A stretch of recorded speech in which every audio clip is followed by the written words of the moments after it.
사랑하는 교우 여러분, 오늘은 대림절 둘째 주일입니다. 보아라, 주님께서 땅끝까지 선포하신다. 딸 시온에게 일러 주어라. 보아라, 너의 구원자가 오신다. 그가 구원한 백성을 데리고 오신다. 그가 찾은 백성을 앞장 세우고 오신다. 우리를 구원하시는 주님께 찬양과 경배를 드립시다.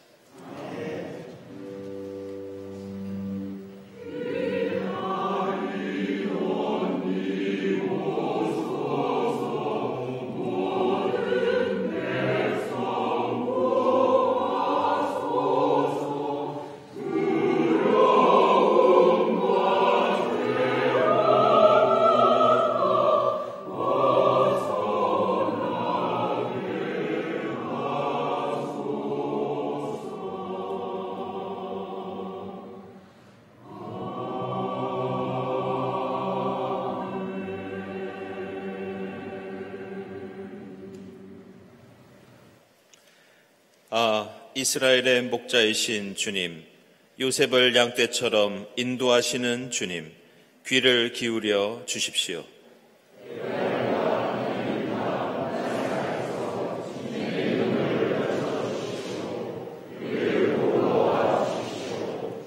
하나님, 우리를 회복시켜 주십시오. 우리가 구원을 받도록 주님의 빛나는 얼굴을 나타내어 주십시오.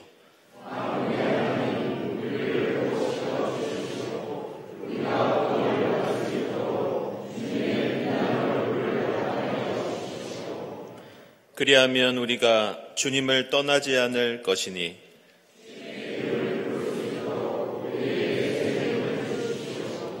만군의 하나님, 우리를 회복시켜 주십시오.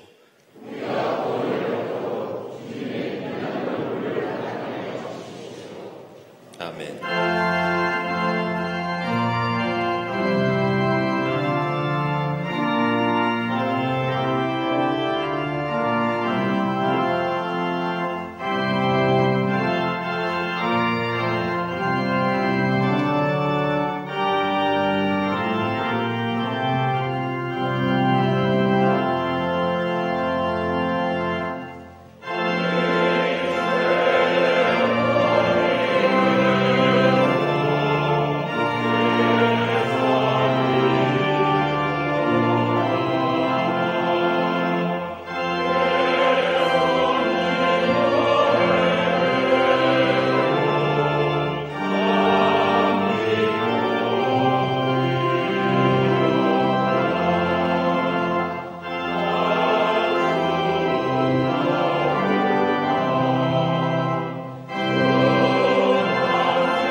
곧 하나님께서 사람들의 죄가를 따지지 않으시고 화해의 말씀을 우리에게 맡겨 주심으로써 세상을 그리스도 안에서 자기와 화해하게 하신 것입니다.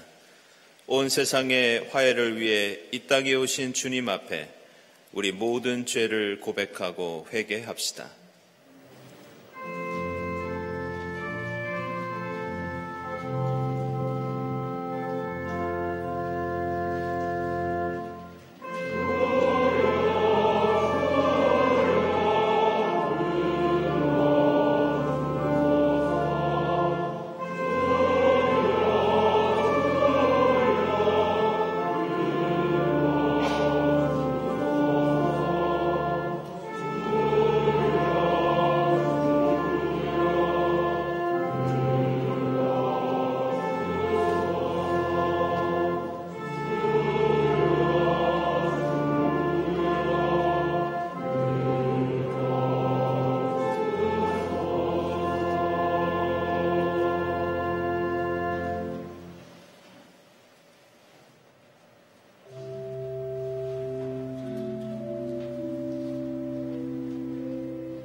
누구든지 그리스도 안에 있으면 그는 새로운 피조물입니다.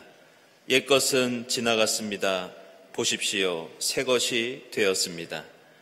우리를 거듭나게 하시는 주님의 사랑에 의지하여 우리 모든 죄가 용서받았음을 선언합니다. 아멘.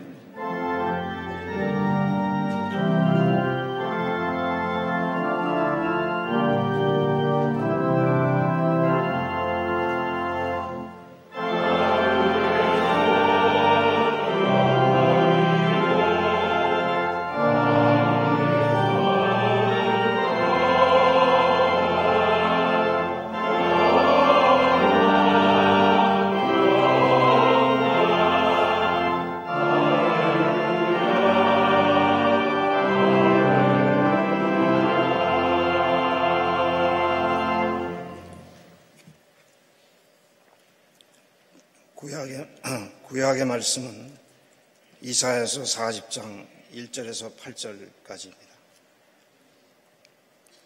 너희는 위로하여라. 나의 백성을 위로하여라. 너희의 하나님께서 말씀하신다.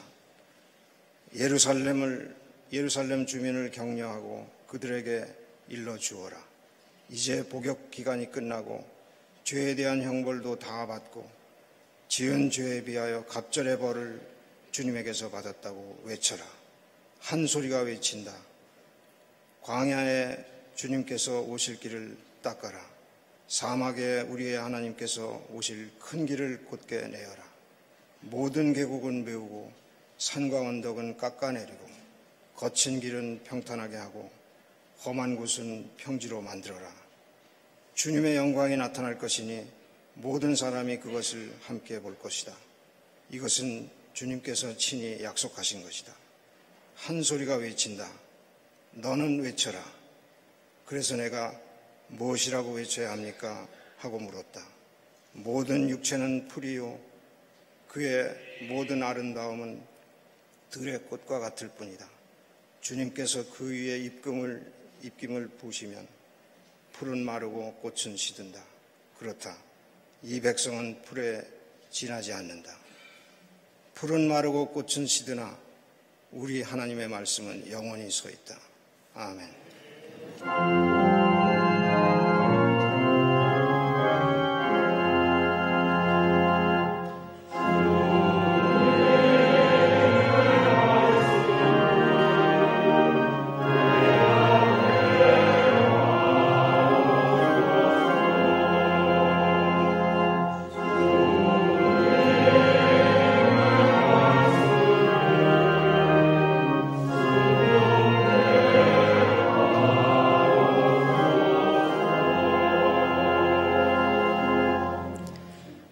서신의 말씀은 베드로후서 3장 8절에서 15절 전반부까지입니다. 사랑하는 여러분, 이 한 가지만은 잊지 마십시오. 주님께는 하루가 천년 같고 천년이 하루 같습니다. 어떤 이들이 생각하는 것과 같이 주님께서는 약속을 더디 지키는 것이 아닙니다. 도리어 여러분을 위하여 오래 참으시는 것입니다. 하나님께서는 아무도 멸망하고 하지 않고 모두 회개하는 데 이르기를 바라십니다. 그러나 주님의 날은 도둑같이 올 것입니다. 그날에 하늘은 요란한 소리를 내면서 사라지고 원소들은 불에 녹아버리고 땅과 그 안에 있는 모든 일은 드러날 것입니다.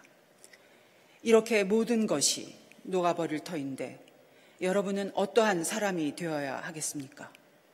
여러분은 거룩한 행실과 경건한 삶 속에서 하나님의 날이 오기를 기다리고 그날을 앞당기도록 하여야 하지 않겠습니까? 그날에 하늘은 불타서 없어지고 원소들은 타서 녹아버릴 것입니다.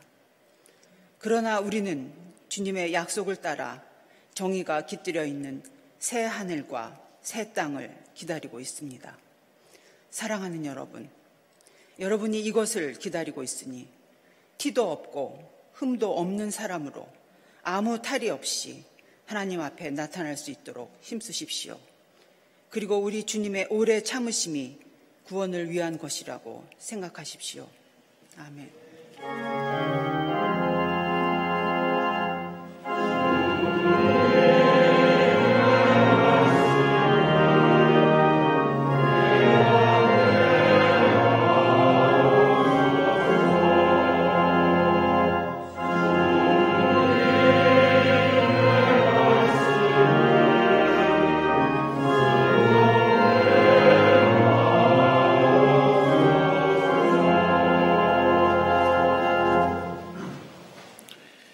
복음의 말씀은 마가복음서 1장 1절부터 8절까지입니다. 하나님의 아들 예수 그리스도의 복음의 시작은 이러하다. 예언자 이사야의 글에 기록하기를 보아라, 내가 내 심부름꾼을 너보다 앞서 보낸다. 그가 네 길을 닦을 것이다. 광야에서 외치는 이의 소리가 있다.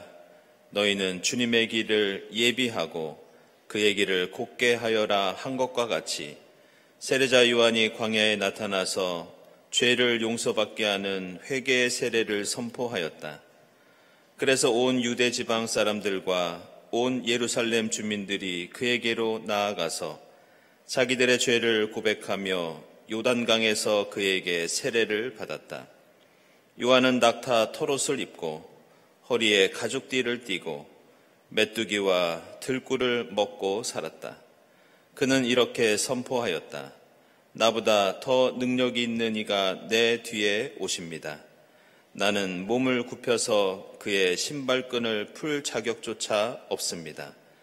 나는 여러분에게 물로 세례를 주었지만 그는 여러분에게 성령으로 세례를 주실 것입니다. 아멘.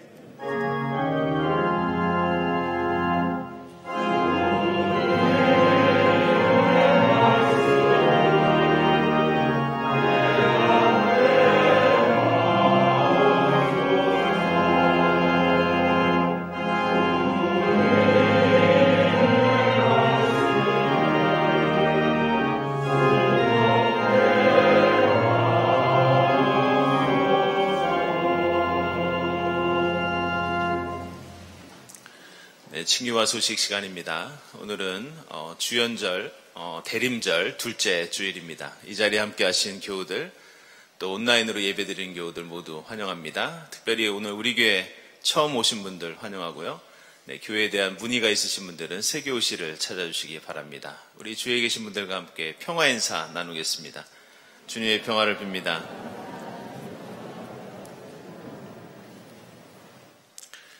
네, 교우 소식입니다. 네, 오래전에 우리 교회에서 전도사님으로 사역하셨던 위성숙 전도사님, 그동안 미국 유타 솔트레이크 시티에 거주하셨는데요. 이번에 주님의 부르심을 받고 소천하셨습니다. 주님의 위로를 빕니다. 그리고 우리 강신용 집사님, 우리 유영분 권사님 남편 되시면서 우리 교회 60년 동안 출석하시면서 신앙생활하신 우리 집사님이신데요. 지난 주간 7일에 향년 87세로 소천하셔서 어제까지 교회 장례 마치고 오늘 이 시간 그 장지로 가는 그런 과정에 있습니다. 가족들을 위해서 여러분들 기도해 주시고 위로 부탁드립니다. 최선 집사님 14일부터 말레이시아, 싱가포르로 출국하십니다. 주님께서 지켜주시기를 기원합니다. 기도회와 모임 광고 주보 참고해 주시기 바랍니다. 그리고 세례, 그리고 어린이 세례, 교육 일정, 그리고 문답, 또 세례일 나와 있습니다. 참고하시기 바랍니다. 그동안 계속 안내해드렸던 난민과의 차담 오늘 오후 2시부터 4시까지 장공 체프실에서 진행되겠습니다. 그리고 성탄 리스 만들기 오늘 하루 이루어지는 강좌인데요. 우리 노진숙 집사님께서 오후 1시 30분부터 진행해 주시겠습니다. 2분 정도 더 참석할 수 있는 여유가 있다고 합니다. 여러분들 관심 있는 분들 참여해 주시기 바랍니다. 그리고 12월 6일까지 여러분들께서 선한이웃 헌금, 환경헌금을 해주셨는데요. 총액이 690여만 원이 모금이 되었습니다. 이 헌금은 우리 기독교 환경운동 연대의 한국교회환경연구소를 통해서 몽골의 사막화 방지를 위해서 나무를 심는데 그렇게 기부하도록 하겠습니다. 다시 한번 동참해 주신 교회 여러분들께 감사를 드립니다. 그리고 12월 대림절 성탄절 일정 나와 있습니다. 그리고 14일 오전 11시부터 성가대실에서 여신도회 52회 총회가 있겠습니다. 그리고 오늘 저녁에는 우리 교회에서 남신도회 서울연합회에서 주관하는 이웃사랑 음악회가 있겠습니다. 관심 있는 분들 참석 부탁드리고요. 다음 주일 예배위원 감사드립니다. 감사헌금, 선한 이웃헌금 하나님께 드리고 오늘 꽃드림은 우리 백예한 권사님 추모하시면서 손미자 최윤정 집사님 그 교우 가정에서 꽃드림 해주셨습니다. 주님의 위로를 빕니다. 기도드리겠습니다.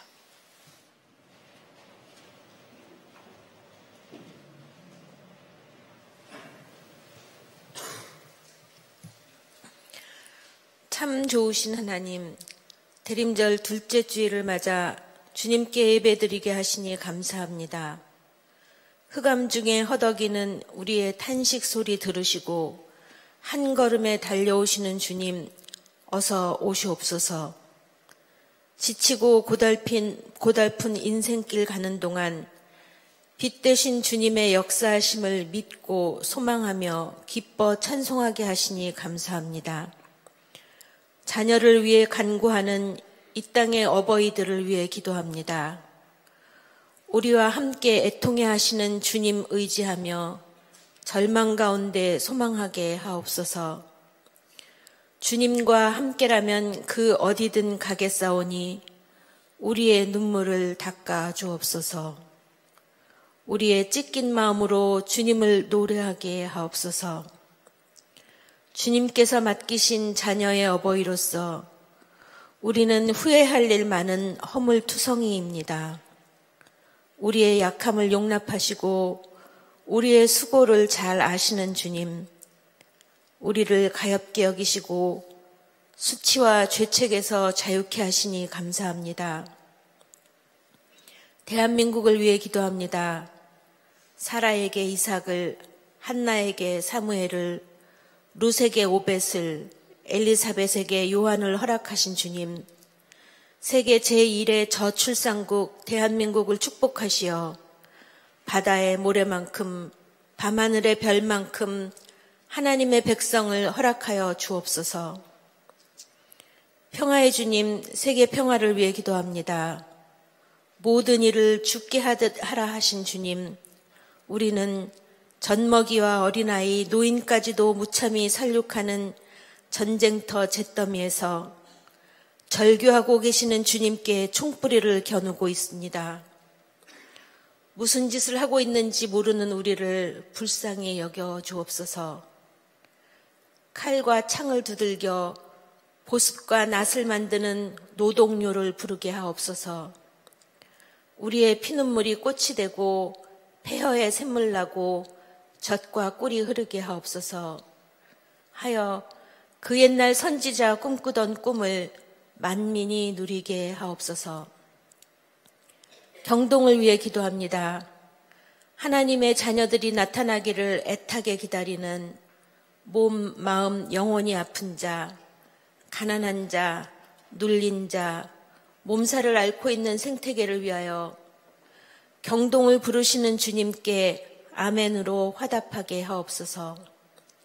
경동을 밝은 얼굴로 바라보시고 이름을 부르시고 품에 안아 새 생명을 불어 넣어주시는 주님, 경동도 세상과 이웃을 밝은 얼굴로 바라보고 이름을 부르고 품에 안아 주님 보시기에 참 좋은 세상 만들어가는 주님의 동력자가 되게 하옵소서. 하여 생명을 얻고 또 더 넘치게 얻게 하옵소서. 위로의 주님, 위성숙 전도사님, 강신용 집사님 등 경동을 함께 호흡하셨던 성도님들이 모진 풍파 살아내고 감사함으로 하나님 품에 안기셨습니다. 부활의 소망으로 이별의 슬픔을 견뎌내게 하시니 감사합니다. 오늘 예배와 말씀을 통해 먹여주신 생명의 양식으로 새 힘 얻어 세상에 나아갈 때에 선으로서 악을 이기는 삶 살게 하옵소서. 우리 일상이 예배가 되게 하옵소서. 이 모든 간구를 이미 오신 그리고 곧 오실 우리 주 예수 그리스도의 이름으로 기도합니다. 아멘.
일부 성가대 정성으로 준비한 은혜로운 찬송 고맙습니다.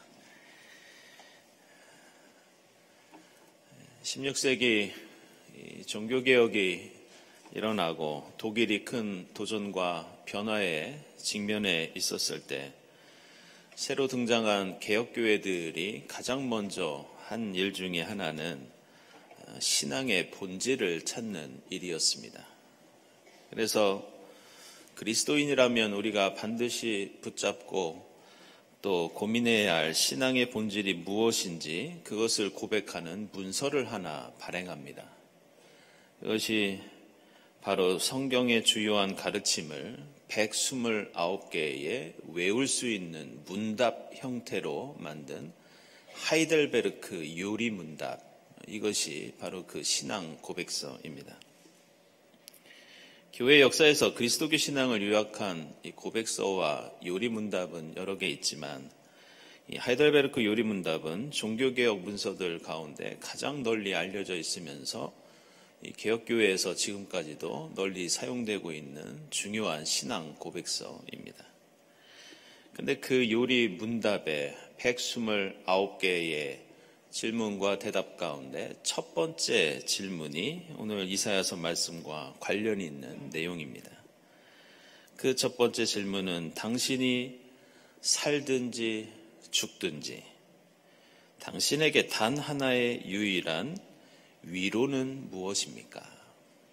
당신의 유일한 위로는 무엇입니까? 바로 이 질문입니다. 그 첫 번째 질문에 대한 대답은 이것입니다. 살아서나 죽어서나 나는 나의 것이 아닙니다. 나의 몸도 영혼도 나의 신실하신 구주 예수 그리스도의 소유입니다. 이것이 첫 번째 대답입니다. 이 요리문답이 만들어질 당시에 개혁교회와 그리스도인들은 핍박과 환난, 죽음의 위협 속에 있었습니다. 그러한 위기 속에서 당시의 그리스도인들이 고민했던 것은 그 위기를 어떻게 극복하느냐 이전에 과연 그리스도인은 누구냐? 우리가 가지고 있는 신앙의 본질은 무엇이냐? 바로 이 고민과 고백이었습니다. 우리는 사나 죽으나 주님의 소유라는 것.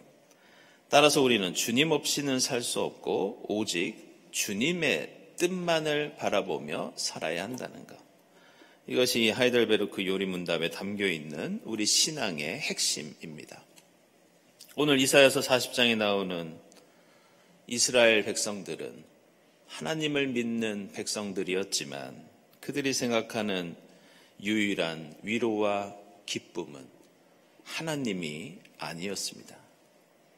그들은 하나님 없이도 살 수 있다고 생각했고 그래서 오랫동안 하나님의 말씀을 무시하고 하나님의 뜻을 저버리면서 살았습니다.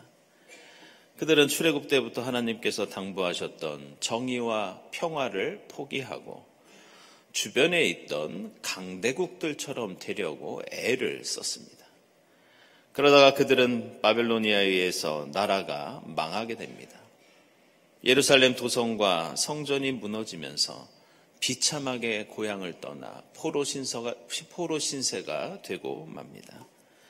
그들은 바빌로니아 같은 대제국을 선망했지만 그들이 그곳에 갈 수 있었던 것은 포로 신세가 되어서나 가능한 일이었습니다. 오늘 이사야서 40장 말씀은 이제 이스라엘 백성들이 그 바빌론 포로기라는 형벌과 복역 기간을 마치고 해방의 기쁨과 함께 다시 고향 땅으로 돌아가는 그런 모습을 우리에게 보여주고 있습니다. 그런데 오늘 이사야서는 그렇게 고향 땅으로 돌아가는 이스라엘의 모습을 어떤 특정한 역사적인 사건과 연결시키고 있는데 그것은 바로 출애굽 사건입니다. 수백 년 전의 출애굽 사건을 통해 처음 하나님을 알고 처음 하나님과의 사랑을 기억하게 함으로써 이제 약속의 땅으로 돌아가 다시 한번 하나님과 새 출발을 해야 한다는 그 뜻이 오늘 이사야서 40장 속에 담겨 있습니다. 1절을 보시면 너희는 위로하여라 내 백성을 위로하여라. 이 말씀과 함께 이스라엘에게 구원과 해방이 선포됩니다. 이제 광야를 지나 예루살렘으로 돌아오는 백성들을 향해서 당신들이 살든지 죽든지 의지해야 할 단 하나의 기쁨과 위로는 하나님이시라는 것을 일깨워주고 있습니다.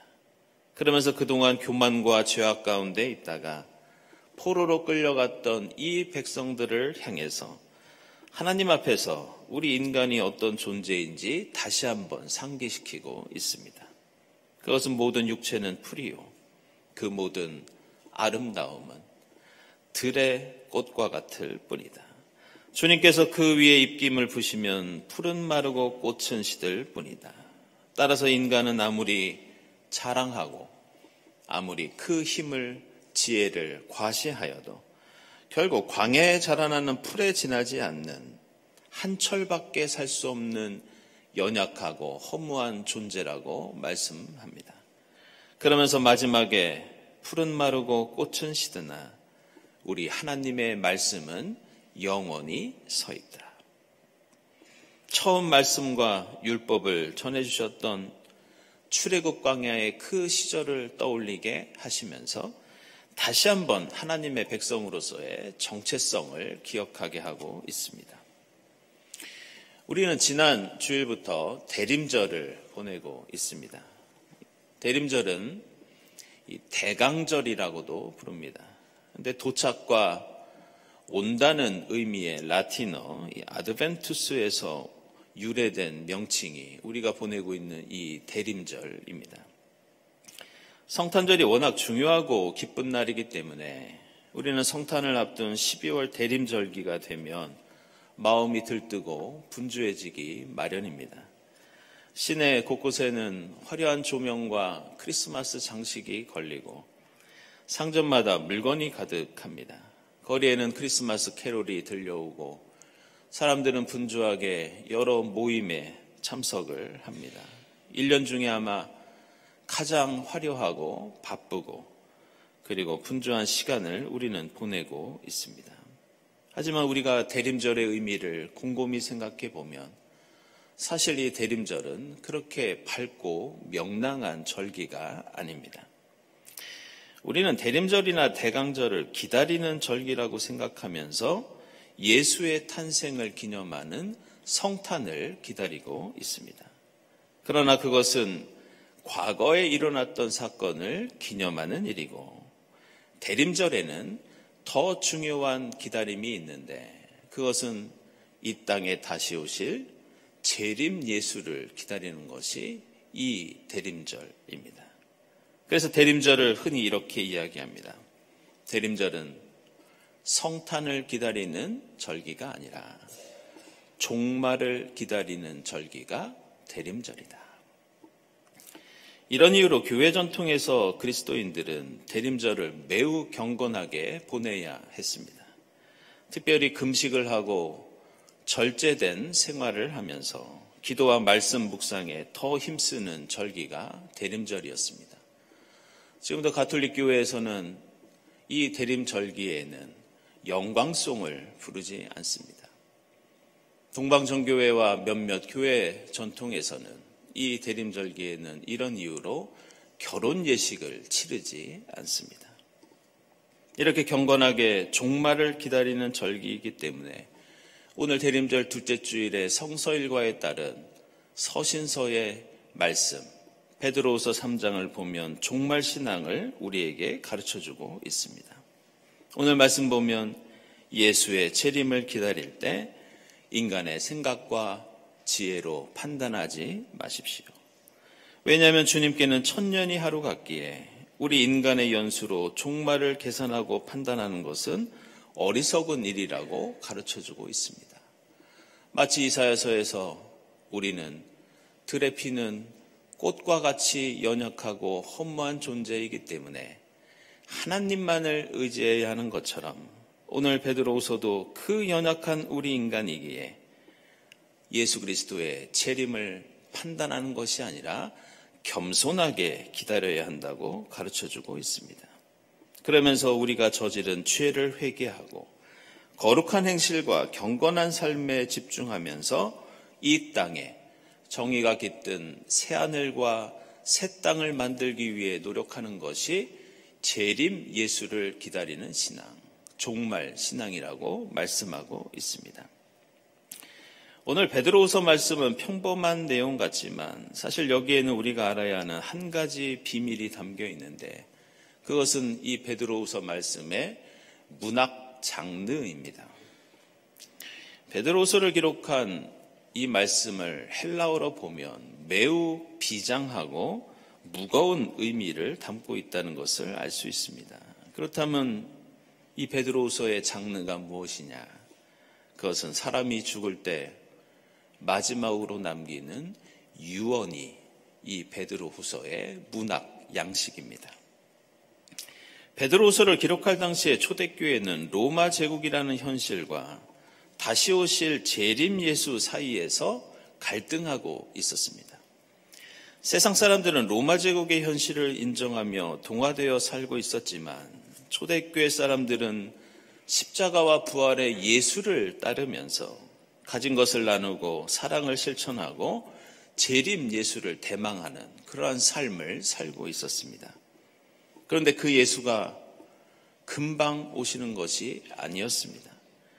그리스도인들은 세상으로부터 이제 조롱과 멸시를 당하게 됩니다. 너희들이 그렇게 기다리던 예수는 왜 오지 않느냐고 비아냥거립니다.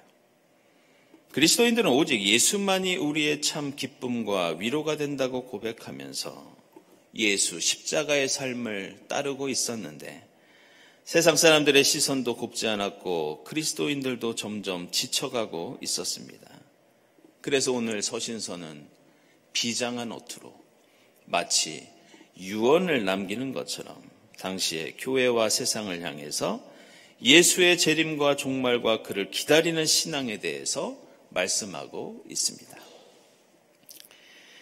생각해보면 이러한 세상의 가치와 예수의 가치 사이의 갈등은 오늘 이 베드로후서의 초대교회뿐만이 아니라 종말을 기다리는 이 대림절이라고 하는 이 절기의 태생과 그 출발도 마찬가지였습니다. 이 누군가를 기다린다는 이 대림절이라고 하는 말은 원래 그리스도교 전통에서 생긴 말이 아니라 원래는 로마 제국에서 널리 통용되던 용어였습니다. 당시에 신과 같은 존재로 여기던 로마의 황제가 황제로 즉위를 하면 제국의 여러 지역과 도시를 방문하였습니다. 그때 황제가 그 지역을 방문하는 퍼레이드를 벌일 때 사람들이 길거리에서 외치던 라틴어가 있는데 그 말이 바로 아드벤투스 도미니, 주님 오신다, 왕이 오신다. 바로 이런 뜻의 말을 사람들은 외쳤습니다. 근데 바로 그렇게 사람들이 오고 있는 황제를 기다리며 외치던 말이 바로 지금 대림절을 가리키는 예수의 오심을 기다리는 대림절의 아드벤투스가 된 겁니다. 따라서 대림절의 유래에는 다음과 같은 상반된 두 가지 기다림과 퍼레이드의 의미가 담겨 있습니다.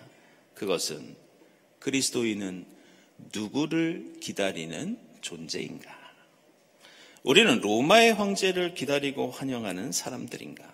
아니면 우리는 골고다 십자가의 길을 가는 예수 그리스도를 기다리고 반기는 사람들인가? 과연 누가 우리의 주님이 되고 누가 걸어가고 있는 길이 진리의 길이 되며 우리에게 참된 기쁨과 위로와 생명이 되는 길은 무엇인가? 로마 제국인가? 하나님 나라인가? 이처럼 대림절은 그 시초부터 상반된 예수와 황제 사이의 가치 사이에서 우리에게 결단과 선택을 요구하던 절기가 바로 이 대림 절기였습니다. 그리고 같은 이유 때문에 오늘 우리가 읽은 마가복음서 1장 1절에는 매우 흥미로운 표현이 나오고 있습니다. 오늘 1장 1절을 보시면 하나님의 아들 예수 그리스도의 복음의 시작은 이러하다. 우리에게 매우 익숙한 말씀이 등장합니다. 그런데 여기에는 매우 중요한 배경이 숨어 있는데 이것을 제가 다시 풀어서 번역하면 이런 뜻이 됩니다. 하나님의 아들이 되면서도 다른 한편으로는 그리스도도 되시는 예수의 복음은 이렇게 시작된다. 하나님의 아들도 되시고 그리스도도 되시는 예수의 복음. 왜 이렇게 번역하느냐? 당시 로마인들은 그리스도라는 말이 무슨 뜻인지 잘 몰랐습니다. 반대로 유대인들에게는 하나님의 아들이라는 말이 매우 생소한 말이었습니다. 그래서 마가복음서 기자는 로마 사람들에게 예수를 하나님의 아들로 소개하고 유대인들에게는 예수를 그리스도로 소개하는 것이 오늘 1절 말씀입니다. 그런데 더 중요한 것은 당시 로마 사람들에게 하나님의 아들, 신의 아들이 누구였느냐?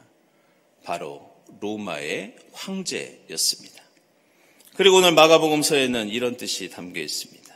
너희가 주님이 오신다. 아드벤투스 도미니 환호하는 너의 황제는 진짜 신의 아들이 아니다. 신의 아들은 바로 지금부터 마가복음서에서 소개할 십자가에서 죽으시고 부활하신 우리에게 참된 위로와 기쁨이 되시는 예수 그리스도가 바로 신의 아들이다. 이것을 밝히는 것이 오늘 1장 1절 말씀입니다. 이것은 유대인들을 향해서 예수가 그리스도라고 밝히는 것도 마찬가지입니다. 당시 유대인들이 기다리고 기대하던 그리스도 메시아는 로마의 황제 자리에 앉아야 하는 정치 지도자였습니다. 오늘 마가복음서 기자는 그런 생각을 하고 있는 유대인들을 향해서 역시 이렇게 선포합니다. 우리에게 오시는 진정한 그리스도는 그런 황제 같은 지도자가 아니라 목수의 아들로 태어나 십자가에서 고난당하시고 부활하신 예수 그리스도시다. 그래서 로마인에게는 참 하나님의 아들이 누구이고 유대인들에게는 참 그리스도가 누구인지 알리고 있는 것이 바로 오늘 마가복음서 1장 1절 말씀입니다. 이처럼 오늘 우리가 읽은 말씀은 대림절 둘째 주일을 보내면서 이 대림절 우리의 신앙이 어떤 모습을 가져야 하는지 가르쳐주고 있습니다. 이 대림절은 메리 크리스마스의 계절이 아니라 마라나타 주 예수여 오시옵소서 바로 종말의 계절이 이 대림절입니다. 대림절은 하나님과 세상의 힘 사이에서 그리스도와 황제 사이에서 우리의 유일한 위로와 기쁨은 누구인지 우리는 무엇을 고대하고 무엇을 추구하며 누구를 따라서 살아야 하는지를 결단하고 선택하는 절기가 바로 이 대림절기입니다. 대림절을 가리키는 아드벤투스와 같은 어원을 가진 유명한 영어 단어가 하나 있습니다. 그것은 바로 모험을 뜻하는 어드벤처가 바로 이 말에서 온 단어입니다. 예수를 믿고 따르고 기다린다는 것은 결코 쉽지 않은 일이고 일종의 모험 같은 믿음의 모험이 예수를 따르고 믿고 기다리는 신앙입니다. 그러나 우리는 그 모험 속에 그리스도인의 존재의 이유와 의미가 있다는 것을 알고 있습니다. 마라나타 주 예수여 오시옵소서. 이 대림절 주님을 고대하며 주님만을 따를 때 사나 죽으나 주님만이 유일한 위로가 되는 은혜가 이 대림절 우리 가운데 충만하게 될 줄로 믿습니다. 기도하겠습니다.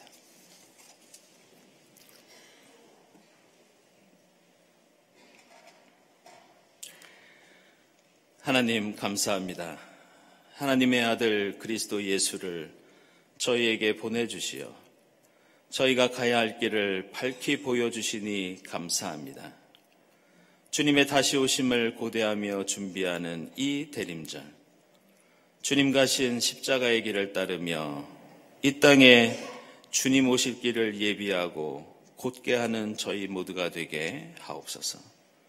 저희가 사나 죽으나 주님만이 저희의 유일한 위로와 기쁨이 되게 하옵소서. 예수 그리스도의 이름으로 기도드리옵나이다. 아멘.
하나님 감사합니다. 지금 여기까지 저희들을 에베네셀로 지켜주시고 세상이 줄 수 없는 하늘의 위로와 기쁨을 내려 주시니 감사합니다. 주님 은혜에 감사하면서 정성껏 예물을 드리오니 기쁘게 받아 주시옵소서. 이 예물이 이 땅에 주님 나라 이루는 데 값지게 사용되게 하시고 예물을 바치는 손길들을 기억해 주사 하나님의 합당하신 방식대로 하늘의 복을 더하여 주시옵소서. 감사드리며 예수 그리스도의 이름으로 기도드리옵나이다. 아멘.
하나님 감사합니다.